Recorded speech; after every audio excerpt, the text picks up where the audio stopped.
안녕하십니까, 박사입니다. 월드리딩 채널은 수익 정지 상태지만 변함없이 세계를 보는 인사이트를 제공해 드리겠습니다.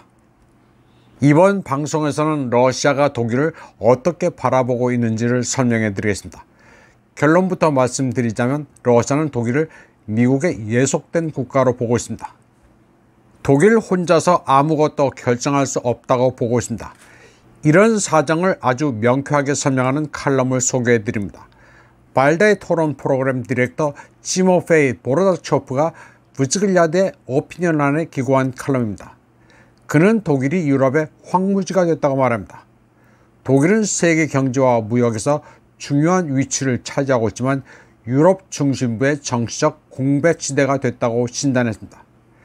그러면서 러시아에 대한 독일 엘리트의 무책임한 위협은 실제로는 아무 의미가 없다고 했습니다. 보르다초프는 독일은 러시아가 최근까지 가장 많은 역사적, 문화적, 경제적 접촉을 통해 서구와 연결되어 있는 국가라고 말했습니다. 그런데 얼마 전 신호등 연정이 붕괴됐고 독일의 주요 정당들은 조기 의회 선거가 2025년 2월 23일에 열릴 수 있다는 데 동의했다고 전했습니다. 그리고 차기 정부는 제1야당인 기독민주연합, 체데우가 이끌 가능성이 매우 높다고 분석했습니다. 선거 캠페인이 시작되는 과정에서 체데우의 프리드리히 메르츠는 자신이 선거에서 승리하면 우크라이나 문제에 대해 러시아의 최후 통첩을 보내겠다고 공개적으로 밝혔습니다.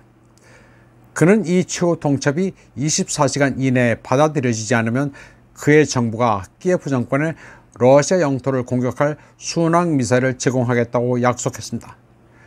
그러나 지모페이 보르다초프는 독일 고위 엘리트의 무책임함은 그리 놀라운 일이 아니라고 평가했습니다. 그는 메르츠의 협박이 실제로는 아무 의미가 없다고 말했습니다. 보르다초프는 미국의 허가나 직접적인 지시 없이는 독일 연방공화국의 지도자들은 유럽에서 큰 전쟁을 시작할 수 없을 뿐만 아니라 신발끈도 스스로 고칠 수 없다고 말했습니다. 그러면서 독일 정당 지도자들의 모든 발언, 그리고 독일 연정의 부상과 몰락은 독일 연방공화국의 기득권이 미국의 완전한 지배의 그림자 속에서 어떻게 존재하려고 노력하는지의 맥락에서만 고려되어야 한다고 평가했습니다. 보르다초프는 독일의 국제적 위상은 제2차 세계대전 패배로 정의되며 이로 인해 자신의 미래를 결정할 희망이 사라졌다고 했습니다.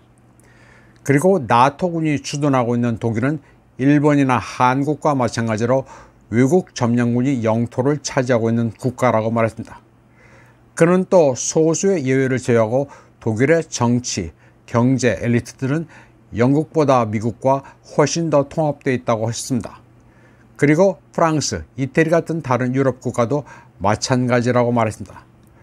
보르다초프는 또 독일이 외교 정책을 결정하는 데 있어 독립성을 갖고 있지 않으며 이를 위해 노력하지도 않는다고 설명했습니다. 지난 2년 반 동안 우크라이나 분쟁에서 키예프 정권에 가장 중요한 군사적, 재정적 지원을 제공한 것이 베를린이었다는 것은 우연이 아니라고 했습니다. 독일의 원조 액수는 호전적인 연설을 하는 마크롱의 프랑스보다 10배는 더 많습니다. 보르다초프는 그러면서 베를린은 유럽 지중해 지역의 약한 국가들의 경제, 정책, 매개 변수를 결정할 수는 있다고 했습니다. 그리스, 이태리, 스페인 같은 국가는 유럽연합의 틀과 단일 통화 공간 안에서 독일보다는 하위라고 했습니다. 그는 냉전 시대만 하더라도 뛰어난 인물들이 독일의 리더였지만 지금은 멸종했다고 말했습니다. 1969년부터 74년까지 집권한 빌리 브란트만 해도 독일과 소련 사이 전후 유럽 국경을 인정하는 모스크바 조약을 체결했습니다. 빌리 브란트는 오스트폴리틱으로 유명합니다. 1970년대 초 독일의 정치인과 기업은 독일이 소련과 에너지 협력을 구축할 수 있도록 미국을 설득할 수 있었습니다. 가장 최근에는 게르하르트 슈레더 총리가 독일, 러시아 협력을 바탕으로 유럽의 에너지 안보를 모색했습니다. 그러나 이 모든 것은 2008년부터 2013년 사이에 세계 경제 위기로 끝났고 그 이후 미국은 동맹국과의 관계에서 확고하게 나사를 조이기 시작했다고 보르다초프는 말했습니다. 그리고 2022년 봄 예전에 러시아와의 대화에 전념했던 올라프 숄츠는 미국이 주도한 우크라이나 주변의 군사, 정치적 대결을 전폭적으로 지지했습니다. 보르다초프는 이제 독일 정치인들은 자신의 미래를 자유롭게 선택할 수 없다고 말했습니다. 그는 또 통일된 주권 독일 국가는 1871년부터 1945년까지 74년 동안 지속됐지만 이를 부활시키는 것은 불가능하다고 말했습니다. 러시아와 중국이 그런 노력을 긍정적으로 보더라도 앵글로색슨 세계는 여러 가지 이유로 독일의 주권 회복을 허용하지 않을 것이라고 보르다초프는 진단했습니다. 보르다초프는 몇 가지 예외를 제외하면 체계가 아직 안 잡힌 독일 야당 리더들은 훌륭하고 창의적인 사람들이지만 국가의 전반적인 상황으로 인해 이들의 전망은 여전히 모호하다고 평가했습니다.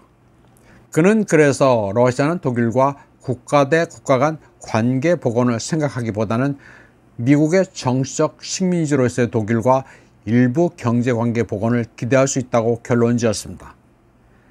이번 방송은 여기까지 하겠습니다. 시청해주신 여러분 감사합니다.